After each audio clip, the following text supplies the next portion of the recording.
Time traveling, where the main character goes back to the past to amend the mistakes, and good old fist fights are some of the most interesting topics in anime, and I definitely love them when they are done right, and it just so happens to be the topics of the anime that I will be talking in this video.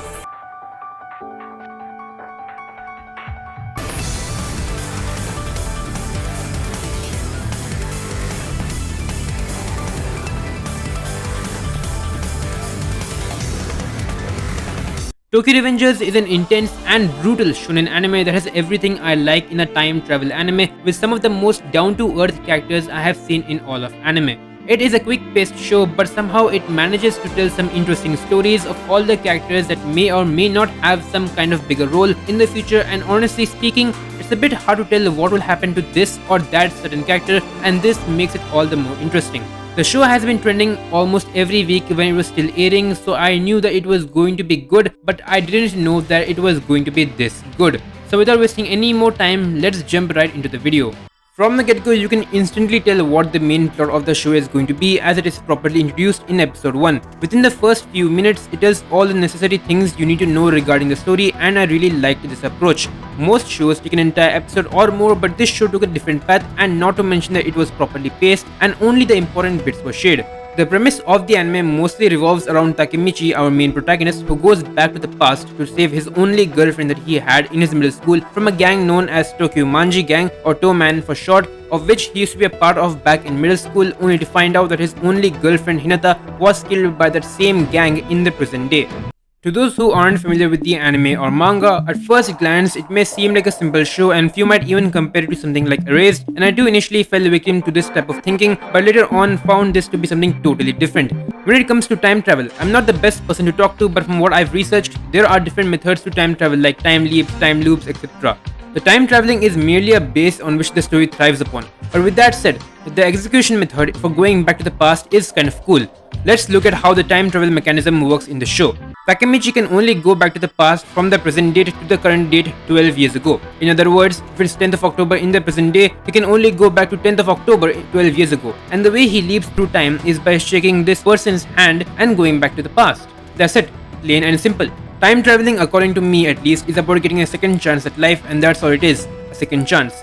Takemichi can't go back to that specific date when it has passed in the present day even if he wanted to, and this adds stakes which makes the show all the more interesting to watch, especially in a show where you don't know what will happen to certain characters. Tokyo Revengers has some of the most relatable characters in shonen anime, and for a very good reason. Tokyo Revengers is at its core a battle shonen, and when you think about it, there are not many shows that have so many characters grounded in reality and well written as Tokyo Revengers, even if you compare shows similar to this, and even if there are, it's a pretty rare sight. The show covers a lot of the dark topics of gangs in Japan, showcasing the effects they can have on a city from working behind the shadows. It is a quick-paced anime, and there is a lot of things that happen in each individual episode, and there is so much information packed in each episode, making it seem longer than it actually is, but this isn't always the case. I know I said that it's usually quick-paced, but some of the backstories and heartwarming episodes are so well told that it can make you forget about the dark themes going on, but then again, kids knocking high schoolers isn't exactly what I call serene. Each character shown thus far are really relatable, and there are even a few moments where I find myself either crying or cheering for them. Some characters might act strong but actually a bit humble on the inside, others you might find cool or even find some characters a bit sympathetic. The show has some of the best character development, and not for any one character. All the members of Toman, or whether it's Takemichi's small circle of friends, they all get the same amount of character development, and when they do show that person's present situation, you either feel relieved or heartbroken depending on the situation. The story and the actions of certain characters feel all too personal, and it's probably this feeling that made this show lovable and enjoyable to a bigger audience rather than to a small group of people. Takemichi isn't a very unique person, but his shining moments are mostly defined through his actions.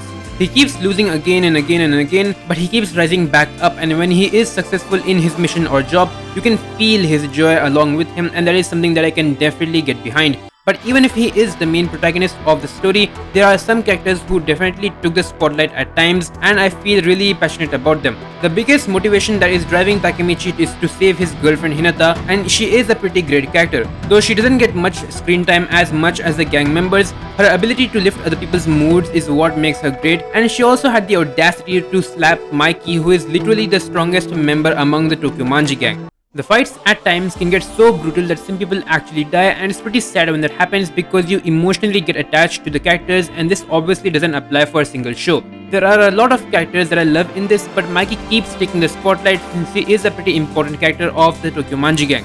Mikey is most of the time calm, but when he gets angry, he gets angry. He cares a lot for his friends and even helps them during dire situations, but sometimes his love for his close friends can go a bit wild, which has been shown numerous times, and also he is incredibly strong. The show itself is pretty brutal and some of the fights are a bit too dark for me even if the show is going for a realistic approach, but during the bloody Halloween arc, I wished that I was a part of the fights between the different gang members just so I could help Mikey achieve his goal.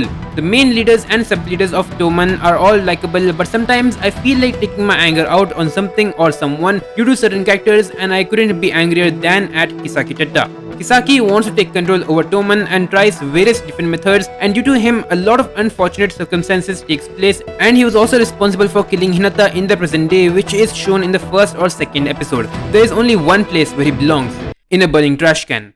I get that this anime is about gangs, delinquents, etc., but why does it have to take place in middle school? Wouldn't it make more sense for it to take place in high school? But I can also understand that if that did happen, then the fights between middle schoolers and high schoolers wouldn't happen, but it felt weird seeing 12-year-old kids riding bikes. Now let me get a bit personal here. I am currently in high school and I am that quiet kid in class, but on the internet, I am different. Since I'm what we'll call an introvert, it kind of makes sense why I would enjoy these types of shows. Anime is a form of escapism, so it mostly makes sense that I would enjoy this, or maybe I am just thinking too deeply about this. The show ending with a huge cliffhanger was really frustrating and I really want to know what happens next, but I'm not going to be reading the manga since I want to be patient and be faithful to the anime. Tokyo Revengers is an emotional roller coaster and is definitely worth the watch. The story has a strong hook, has interesting characters, but it's just missing this one thing that I can't put my finger on. Also, not to mention, during the time of airing, Tokyo Revengers manga's popularity and sales exploded, which goes to show that if the story and the concept of time travel can be properly utilized, it can be made into something pretty good, and with the way things are now, it will probably be getting a sequel soon and I can't wait for that. I found myself relating with so many characters. If you enjoyed the video, go ahead and smash the like button and don't forget to subscribe to the channel as it helps a lot. Apparently there's also a live action movie of Tokyo Revengers which I'll be watching soon. As always, thanks for watching and I'll see you next time.